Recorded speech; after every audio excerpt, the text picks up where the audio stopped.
like to take this opportunity to introduce our speaker for today, Dr. Rebecca Masterton. She's a senior lecturer at the Islamic College, ICAS, in Islamic mysticism.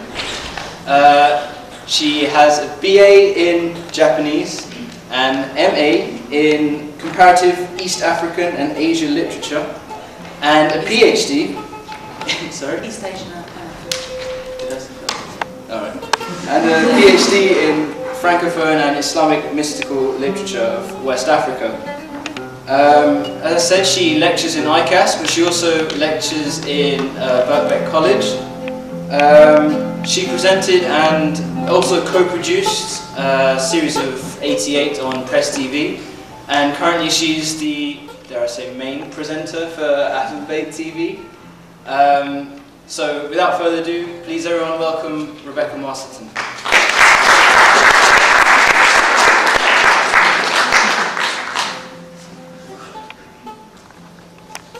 First of all, thank you for inviting me. I don't really deserve to be here. But anyway, alhamdulillah, it's nice to meet everyone. I hope you can hear me. I'm never sure whether to just talk off the cuff or whether to sort of write something out. But I have written something out, so I will be kind of interspersing that with some comments. The topic of Islam, what's in it for women, or what does Islam offer women, is something I haven't really, I mean, obviously I've experienced its benefits, but I'm quite reluctant to talk about it a lot of the time because there's a lot of cliches out there. So the talk isn't just about the benefits for women, it's more of a, it covers other areas as well. Bismillah ar-Rahman ar-Rahim.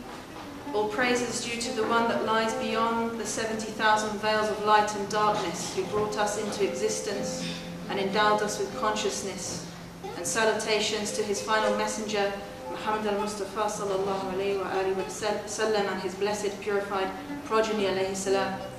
May we remain attached to them until the meeting at the pool of Kawthar.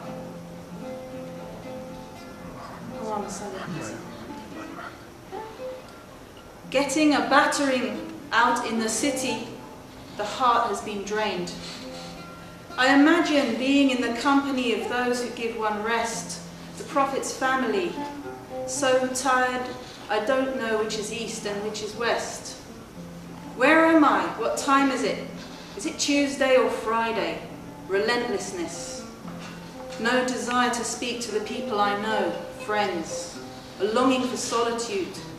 Being in a silent place for a long, long time. Away from the human drama. Can't speak to anyone. Everything has been said. This isn't it. Nowhere to run to. The smell of the bus. Crammed full of people who haven't washed for a long time. Everybody secretly yearning to escape, but somehow trapped in a life which promised so much civilization. Modernity masking the filth. Will they stop going on about the modern world?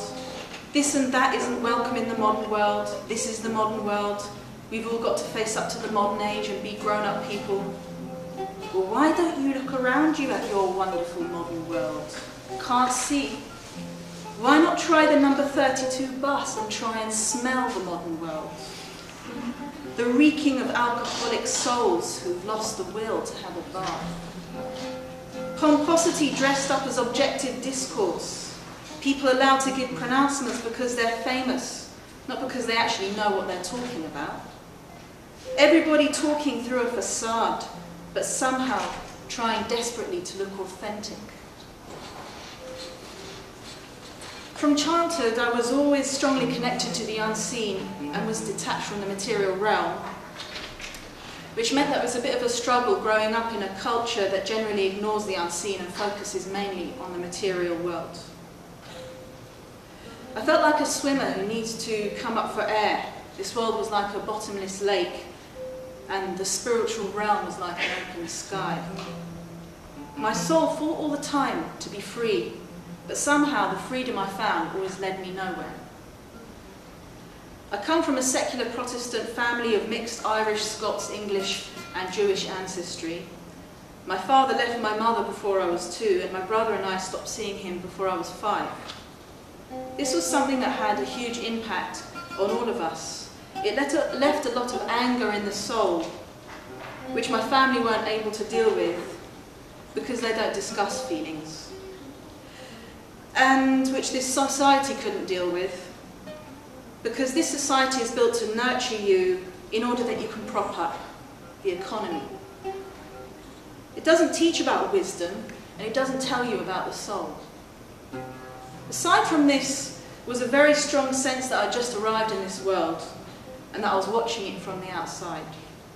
The external way of life here does not correlate with one's internal reality. I put a lot of hard work into somehow figuring out a way of life that correlated with the unseen reality from which my soul had come. But I found that the world just wasn't built to function that way, and it made me deeply unhappy. I also instinctively sought a deeper knowledge of the unseen, or the reality which I sense lies beyond this reality which we see. I searched in different books, and for a few years I listened with my friends to the lectures of a guru who turned out to be a fraud. Nobody around me had authentic knowledge of the reality of existence.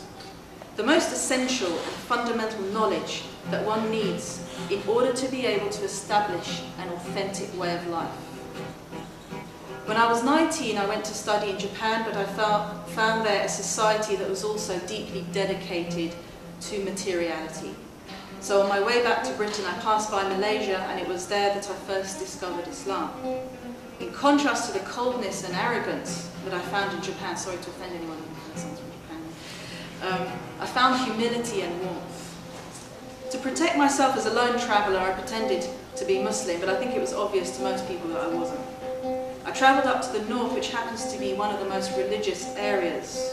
And when I stayed at a guest house, the owner taught me how to pray and gave me some books which I still have, and he took me to the mosque at Fajr time to watch people praying. And I came back to England still wearing my scarf, but then fell back into a life of study and going out all the time in a social scene that valued fashionable appearance above everything.